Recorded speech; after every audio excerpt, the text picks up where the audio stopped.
Hey everyone! So let's talk about innovation. We often think of it as this magical thing, right? Like a bolt of lightning that just strikes out of nowhere. But what if I told you that you can actually build a machine to catch that lightning consistently? Today, we're diving into a blueprint for exactly that, building a powerful innovation engine. I mean, we all know the stories, the apple falling on Newton's head, the flash of genius in the shower. It really makes you wonder, is it all just a happy accident? Just being in the right place at the right time? Well, here's the big idea we're exploring. What if it's not just luck? What if you can actually engineer innovation? We can move beyond just hoping for inspiration and instead build a reliable system, an engine that cranks out valuable new ideas and turns them into reality. So let's pop the hood and look at the blueprint. Okay, first things first.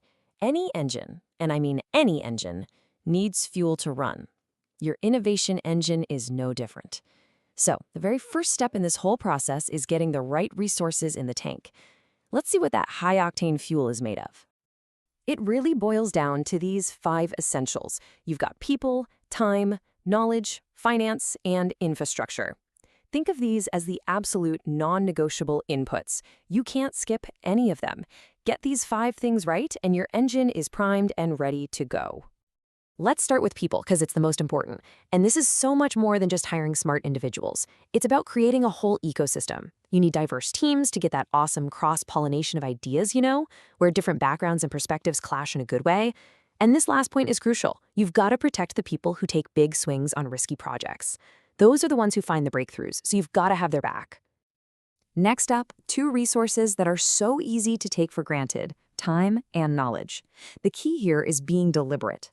Innovation can't just be something people do if they have a spare moment. Nope, you've got to formally block out time for it. And knowledge, it can't live in one person's brain or get lost in an old email thread.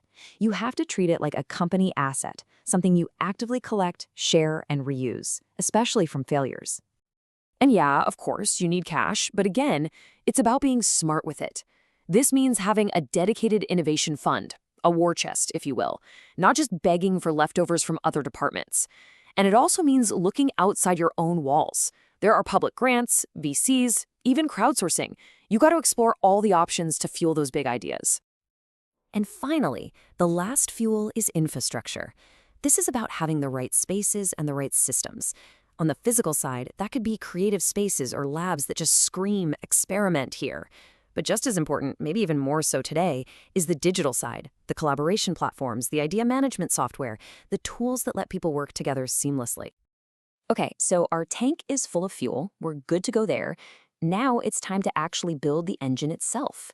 This next part is all about putting the core components together, and that means the skills of your team and the tools you give them. I love how this slide breaks it down. It's a really simple but powerful distinction. Competence is the skills your team has. It's the who and the how well. Tools and methods, on the other hand, are the equipment they use. That's the what. You can have the most skilled person in the world, but without the right equipment, they can't do their best work. You absolutely need both. So, what skills are we actually talking about here? Well, it's a real mix. You need leaders who can navigate change, analysts who are amazing at spotting opportunities, and creative thinkers who know the techniques to spark new ideas. But just as important, you need the people who can build a rock-solid business case and actually manage the project to the finish line. And once you have those skilled people, you've got to empower them with the right tools. And listen, this isn't just about software. It's about methodologies. Things like brainstorming frameworks to get ideas flowing, scenario planning to game out the future, and of course, practical tools like a business model canvas that let you sketch out and test ideas fast. All right, quick check-in. We've got fuel in the tank. We've assembled the core components of the engine. But if you try to turn the key right now, nothing's going to happen. Why? Because an engine needs an operating system to make all the parts work together. And that OS is all about awareness and communication. And this is so critical. You could have the most talented people, an unlimited budget, and the best tools on the planet, but if they aren't working in sync, you just have a very expensive pile of parts. The operating system, that shared mission and crystal clear communication, is what ties everything together and makes it run like a single, powerful unit. So how do you do that? You create universal awareness. And that means everyone is on the same page. It's not good enough if only the R&D team knows the plan. Everyone in the organization needs to get the vision. Everyone needs to understand why it's so important. And everyone needs to see how they fit in and where they can go if they need support. No exceptions. But that brings up the million-dollar question, doesn't it?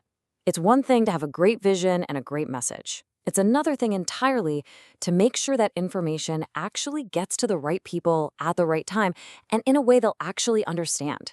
How do you make it flow? You do it by getting strategic. You stop just blasting out emails and hoping for the best. You need a plan. And a great way to do that is by answering these 6 simple questions for any important message. What, why, when, with whom, how, and who. This turns communication from chaos into a powerful tool for alignment. Okay, we've made it to the final section. This is huge. The engine is built, it's fueled, the operating system is installed, and it's running. It's actually producing valuable stuff. So what's the last step? Well, now you have to protect what you've created. Let's go back to our metaphor. Your engine is humming along, moving you down the road. But you can't just close your eyes and enjoy the ride. You've got to be constantly scanning the road ahead for opportunities and threats. That means you need 2 things: strategic intelligence to see what's coming, and a system to protect the value you're building. So that scanning the road part, that's what we call strategic intelligence. It's basically about keeping your head on a swivel. You're constantly asking, what new tech is on the horizon? What are our competitors up to? How are our customers' needs changing? This isn't about having a crystal ball. It's about being prepared for whatever comes next. And the other half of that, protecting what you've built, that's all about managing your intellectual property, or IP. Now, IP can feel super complicated, but this table breaks it down so nicely. You use patents to protect your inventions and cash in on their value. You use copyrights to protect creative work and build your brand. And you use trade secrets to guard that confidential info that gives you an edge. And, after all the complexity and all the legal stuff, a strong IP strategy really just boils down to answering 2 fundamental questions. Just 2. First, what should we protect? And second, why are we protecting it? If you can answer those 2 things clearly, you'll focus your energy and your money exactly where it matters most. So there you have it. That's the whole blueprint in a nutshell. I just love this summary. You start with the right fuel, which are your resources. You assemble the core parts, which are your skills and tools, and you run the whole thing with a powerful operating system, your communication and shared awareness. And that leaves us with one last really important thought. Building this engine is a massive achievement, for sure. But in a world that changes at lightning speed, the ultimate test is this. Have you designed your engine just to run, or have you designed it to adapt, to change, and to evolve for whatever the road ahead brings? Now that is something to think about.